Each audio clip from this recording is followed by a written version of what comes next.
نبی کریم صلی اللہ علیہ وآلہ وسلم نے ارشاد فرمایا،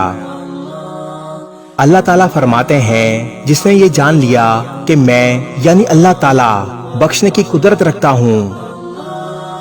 پھر اس نے مجھ سے میری قدرت کی وجہ سے بخشش طلب کی تو میں اسے بخش دوں گا اور اس سلسلے میں کوئی بھی پرواہ نہیں کروں گا۔ ایک اور حدیث شریف میں آپ صلی اللہ علیہ وآلہ وسلم نے ارشاد فرمایا، اللہ قیامت کے دن فرمائے گا، ہر اس شخص کو جہنم کی آگ سے نکال دو جس نے اخلاص کے ساتھ کسی ایک روز بھی مجھے یاد کیا ہو، یعنی توحید کا اقرار کیا ہو، یا وہ کسی جگہ مجھ سے ڈرا ہو۔ سچے دل کے ساتھ اگر توبہ کر لی جائے تو بے شک اللہ تعالیٰ بخشنے کی قدرت رکھتا ہے۔ یا اللہ ہمارے تمام صغیرہ و کبیرہ گناہوں کو معاف فرما دیجئے، آمین۔ اس ویڈیو کو شیئر ضرور کریں،